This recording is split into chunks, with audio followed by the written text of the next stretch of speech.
Welcome back to the Black Press of America and the National Newspaper Publishers Association's Fire broadcast.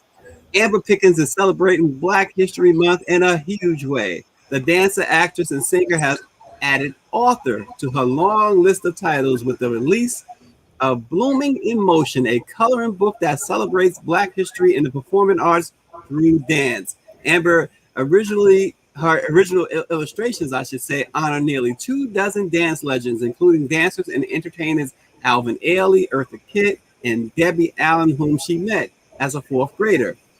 Let's welcome Amber Pickens. Hey, hey. How you doing, Amber? I'm doing good. Stacey, how are you doing? Doing great. It is a pleasure to have you. Look, let's start with the book because we can work our way back and then move forward again. But let's start with the book. Tell us about the concept and tell us about how did it all come together?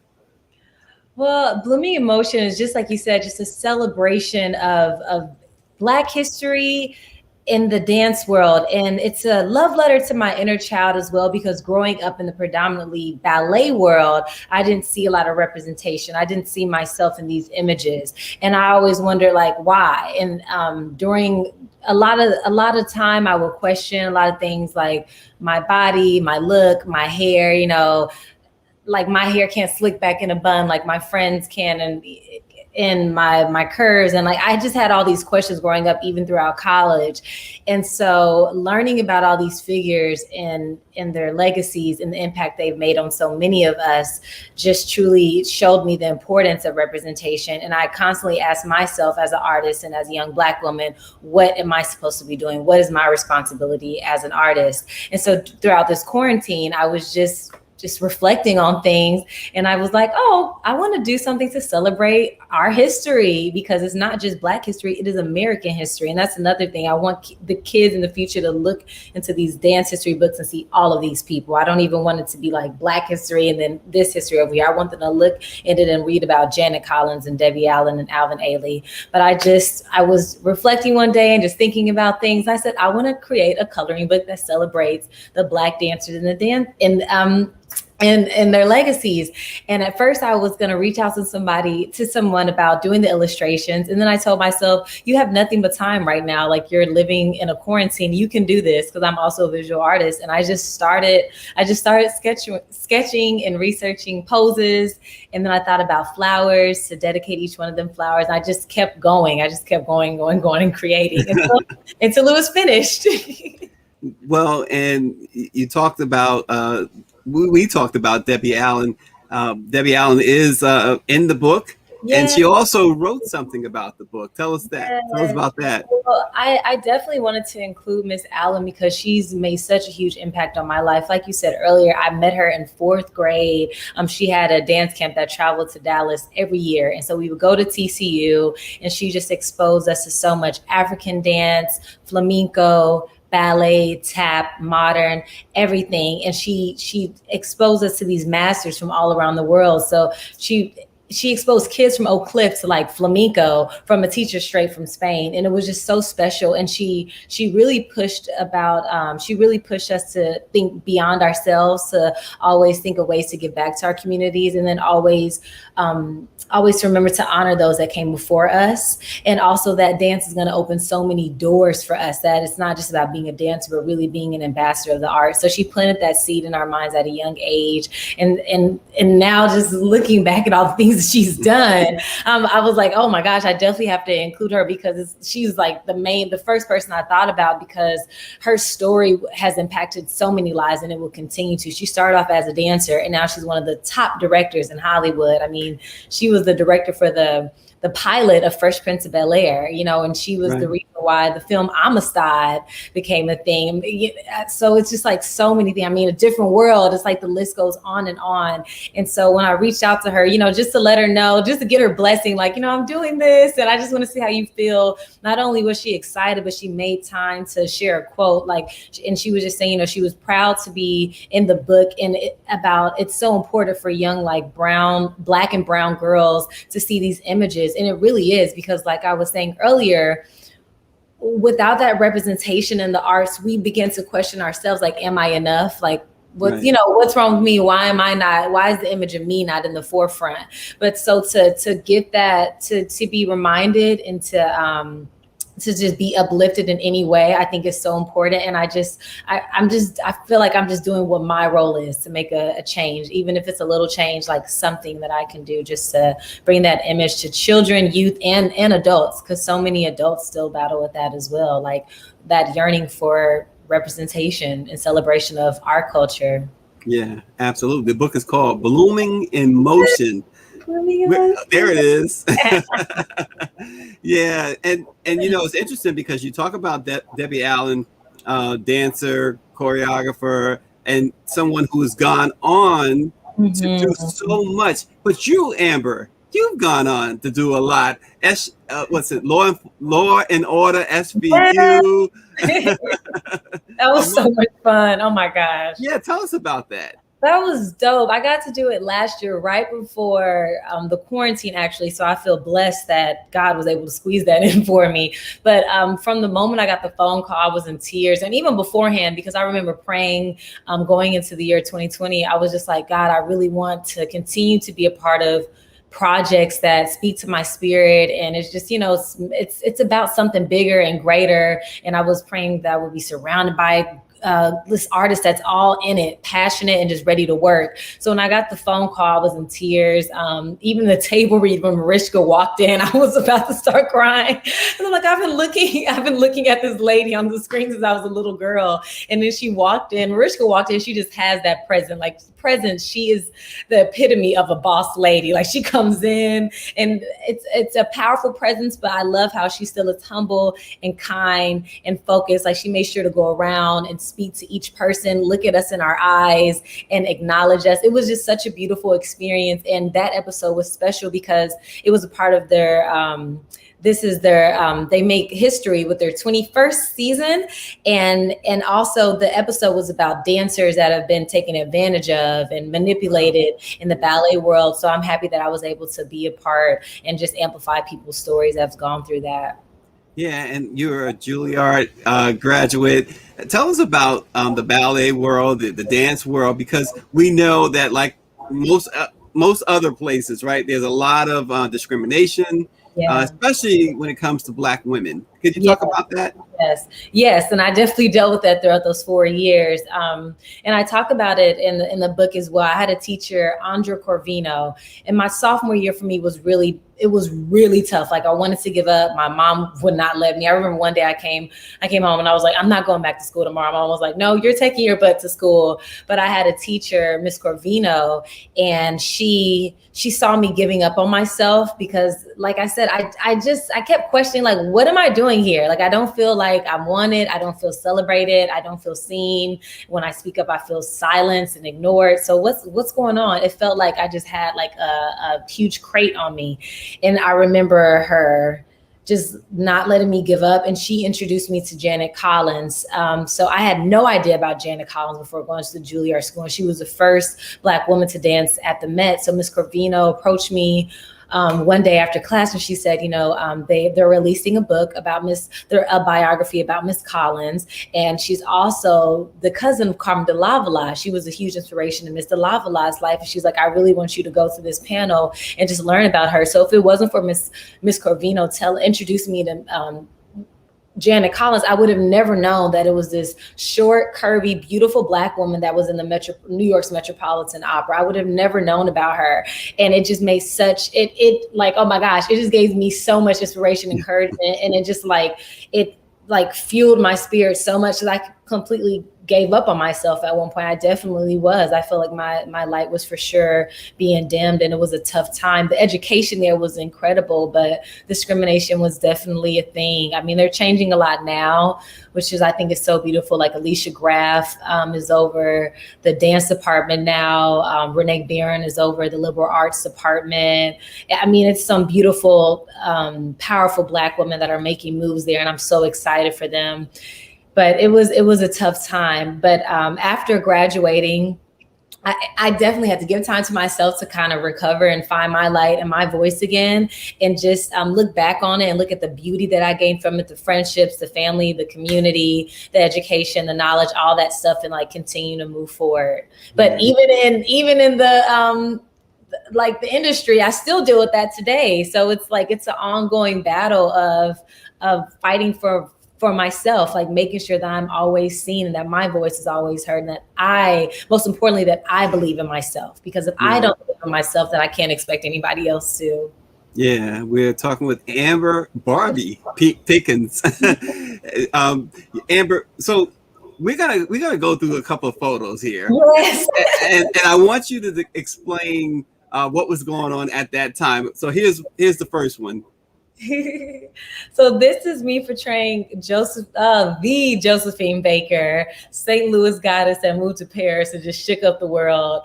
So I love Josephine Baker. It was crazy about this, and that's why I always push, even with like some of my students, well, all my students, I'm like, manifestation is so important, because I have a picture of I had a teacher at Booker T freshman year, Mr. Davison, and he had us make little vision boards, and in one of my squares I wrote, I want to do Josephine Baker like banana dance. And so it's cool that for this show at ART in Cambridge, I got to portray Josephine Baker, and that was my first time serving as dance captain as well. So it was a really special experience. And that woman right there in the purple, that's Dawn Blair, and she could sing down the house. Her voice is oh, Dawn is a superstar.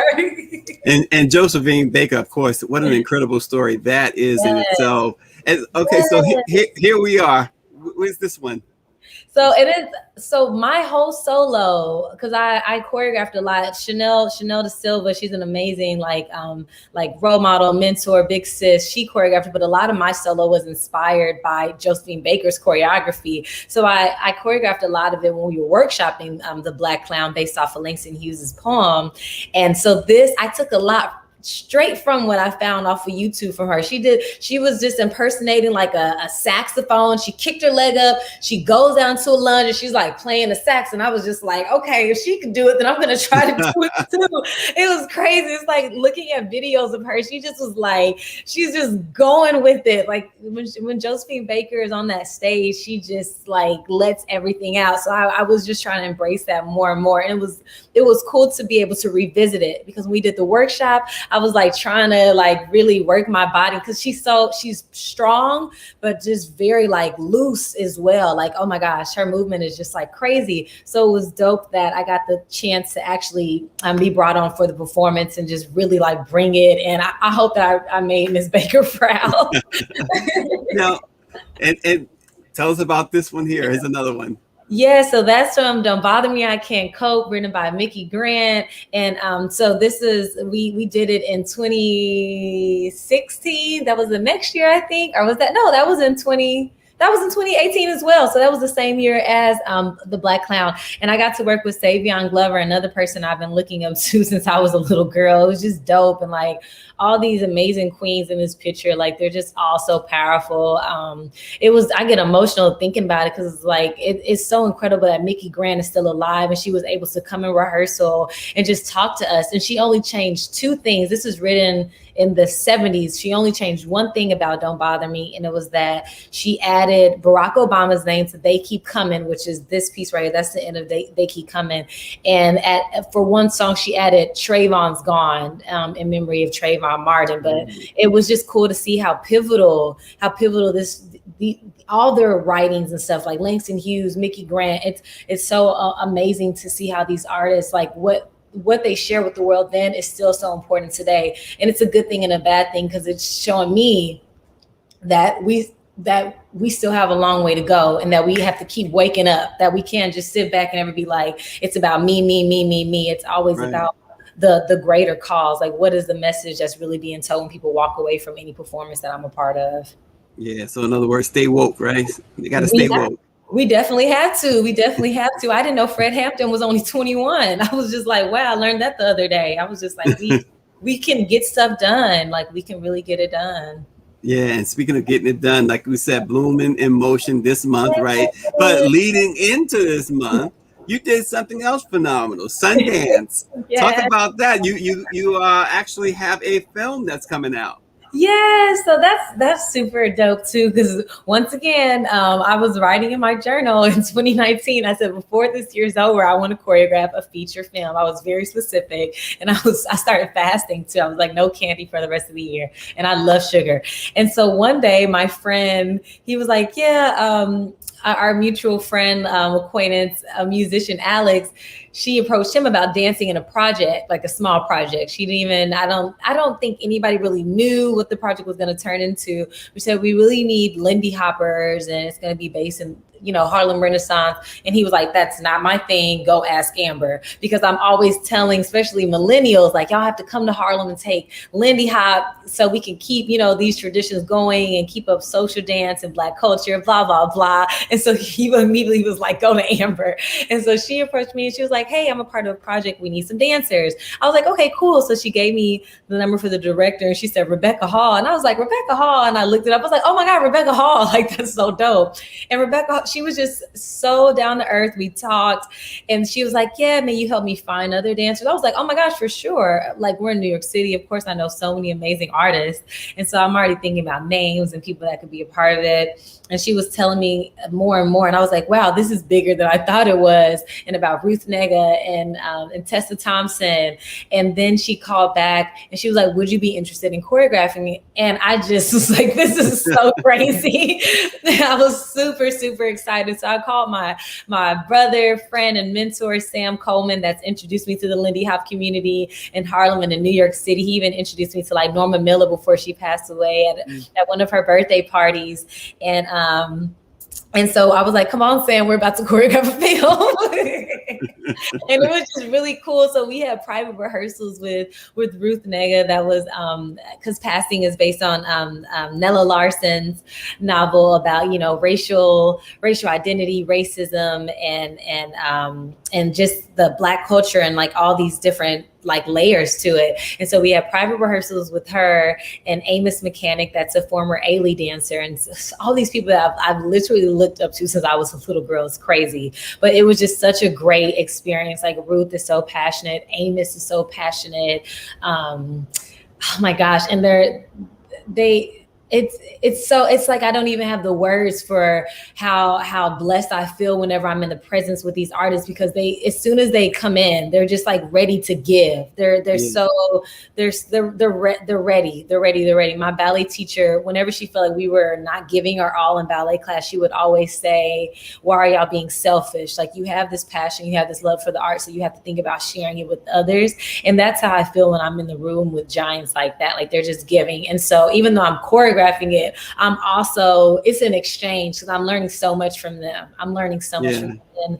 And the day that we were shooting, I was trying, everybody looked so beautiful on set. So the whole time I was like, oh, try not to cry. It felt like we were like, in the Harlem Renaissance, everybody's having fun and just such a great time. It was such a great experience. And I'm just still like on cloud nine about it. It's been over a year and I'm still just so excited.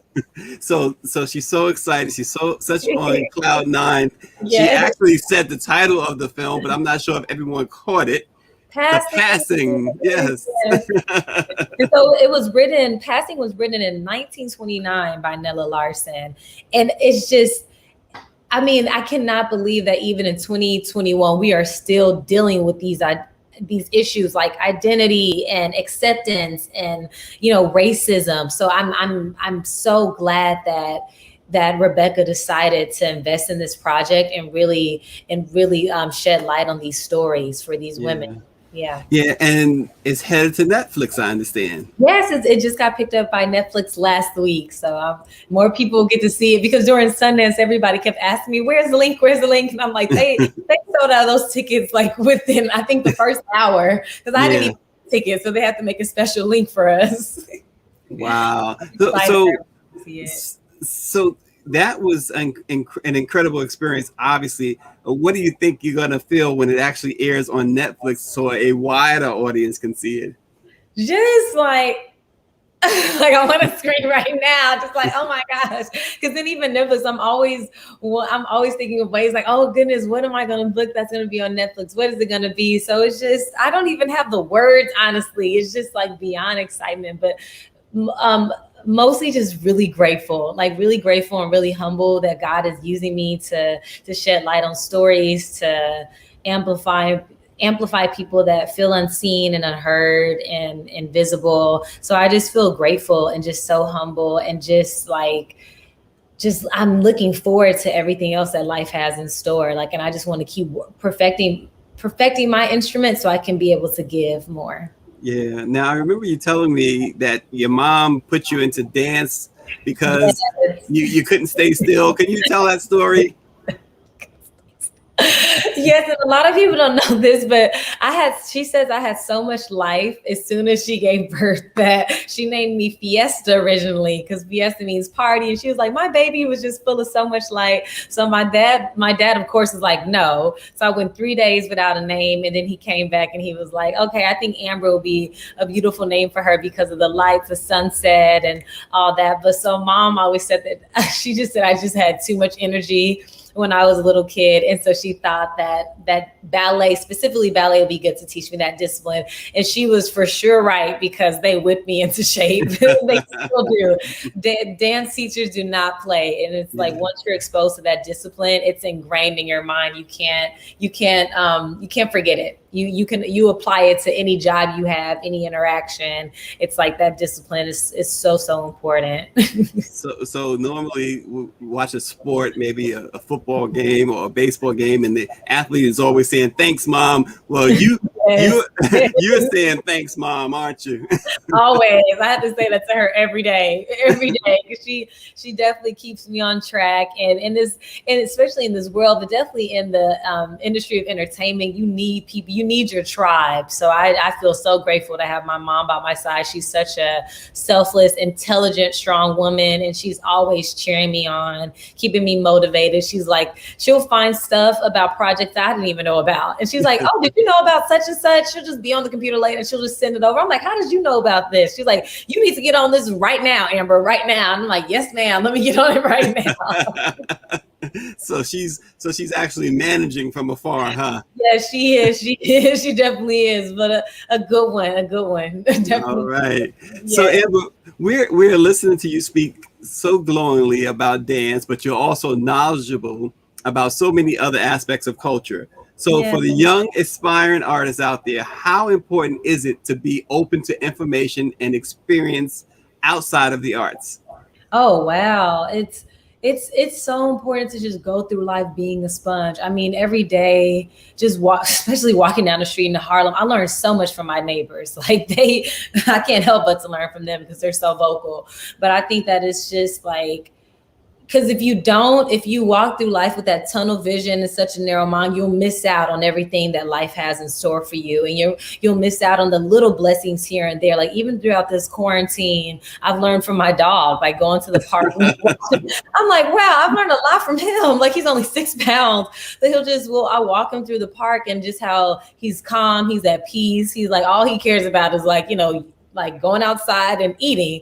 And when we would go to the park last summer, he would just, the way he would just take in everything, just a moment of stillness and paying attention to the sounds and the wind, and his eyes are just open and he's alert. So I just think that it's almost like everything is the arts, because there's art in that. Like I find art in everything, even the sound of water. I think that kids need to be open. That's why I think it's so important that it's like finding that balance with social media and technology, because it's like, it's beautiful because we get to connect. Like even right now, we're connecting with each other, even though we're in different cities. And my friend that's been in Zimbabwe since we were little girls, we get to connect over Facebook and Instagram. But the downfall of it is when people get so much into it that they forget to just go outside and get fresh air, or just look up, because you're always down. So just look up and say hello, because you never know who you may run into on the street, and so I think it's very important for them to just in general to go through life being a sponge. Yeah, and that energy we talked about that your mom was trying to contain, well, you still have it. Yes, I do. Yes, I do. It's pretty obvious. I do. Yes, I'm like a big goofball and just always trying to find something to be happy about because there's so much beauty in the world, and there's definitely a lot of darkness and confusion going on, but there's also a lot of beauty, and I never want to ignore it. I always want to like stay focused on everything going. But this past year, the simplicity has definitely strengthened me a lot. It's definitely strengthened. Now you grew up in Texas, right? Yes. and so how was it to acclimate to New York? Especially Harlem. Yeah, it's still a culture shock, honestly. I've been here it'll be 10 years in August, and it is still a culture shock. There's no place like Texas and there's no place like Harlem, that's for sure. Like they are two very unique, special places, and oh my gosh, they just operate on their own. Yeah, like I don't the things, and it's definitely a love-hate relationship with New York. Because the things that I love are the things that also annoy me. Like earlier when I was saying how I learned so much from my neighbors because they're so vocal, that is the same thing that drives me crazy, because sometimes I just want to walk down the street and not be bothered, and somebody is going to talk to me even if I'm on the phone. They're like, oh, blah blah blah blah blah blah blah, and I'm like, hello, I'm on the phone. They don't care. They do not care. But also New Yorkers are dope too, because if you're lost, somebody usually can just see it in your eyes, know without a second like glance. They'll walk up and they'll be like, like, what train are you trying to find? Where are you trying to go? You're on this street. I love that. It's the city that never sleeps. So you can always go to a bodega late at night and get you some. There you go. I love all the cultures up here. Like I remember when I first would come up here throughout high school for A-League camp, people would come to me speaking Spanish because they thought I was Dominican or something. Yep. I was like, I'm not Dominican. I'm from Texas. I'm just African American, and that still happens today. It's so funny, but I love that. Like I've been exposed to so many more cultures up here, and it definitely, I think going through New York made me proud to be an artist and proud to be a Black woman, and the history, like Langston Hughes, like learning about all the artists that have gone through Harlem is so powerful. But now when I go home back to Texas, it makes me notice all the things that have always been there. So I didn't know about Freeman's Town in Dallas because I went to Booker T, and Booker T was also, it's the art school now, but it was the first Black high school. So now when I go back, I'm tapping into all of that. Like, oh, it was the first Black high school. So what was the area like? And when I was there last month, Dr. Robinson over the African American Museum was saying, yeah, this whole area was for Black people, and it was all Black owned shops, the barber shops, this, that. Yep. They built the freeway that went right through, and so that started, breaking things down. And I didn't know about that growing up, so it made me like reflect, and it made me love Dallas even more, because I'm like a Texas girl, ride or die, but I didn't even realize all the things that were right there in front of me growing up because I was just too young. It was going over my head. But now I just feel even more grateful for the people that that always pushed history, like my mom or my grandma, all of my grandma's friends, Dr. Robinson, Dr. Flowers, all the people that pushed like us, the importance of us knowing who we are and where we come from. Yeah, and we stand on. Yeah, exactly. And as we go forward, with the pandemic is still here, but you're pushing through that. Speaking of pushing through, what else is this year? Briefly, what do you got going on this year? So this year, this coloring book already has me really, really busy. Absolutely. I have no idea what I signed up for, but I'm excited. I'm really excited now because people are sharing ideas with me, like where it could go. And I'm like, wow, I didn't think about that. Oh, I didn't think about that either. And also I'm still a performer. So I'm still auditioning for things coming up. So like next week, I'm shooting more reels for my portfolio, because since my background is predominantly dance and I've done some acting things here and there, I still have to keep putting my name out there as an actress. So that keeps me busy as well. But so I'm shooting next week, and I've been doing commercials. Like it's been cool, because even though we've been on lockdown, it's still things going on. So I've been able to connect with artists in the city and work on short films. And that was really special, because before the quarantine, I was always doing a lot of theater, and I didn't have a lot of time to do stuff outside of that. It was just like 8 to beyond 5. Sometimes you're in the theater rehearsing for something till like 10 o'clock if it's like tech week. So this has given me time to really connect with a lot of dope artists in the city and think about ways to create things ourselves versus like always auditioning. So that's been really, really fun. Absolutely. Well, tell everyone where they can get the book. You can get it you can visit Blooming Emotion to learn more information. You can find it at Barnes & Noble, Amazon, the Juilliard store, Indus Boutique in Dallas, Texas, and many more stores to come. Great. It's called Blooming in Motion. You can also read about it at blackpressusa.com. Amber Pickens, we are so happy to have had you today. Thanks for taking the time out. Thank you so much, Stacey. Absolutely. And join us tomorrow morning for another edition of Let It Be Known at 7:30 a.m. We'll see you there. Everybody, stay safe, social distance, wear a mask, wash your hands, and we will see you then. Yay. Take care. Awesome.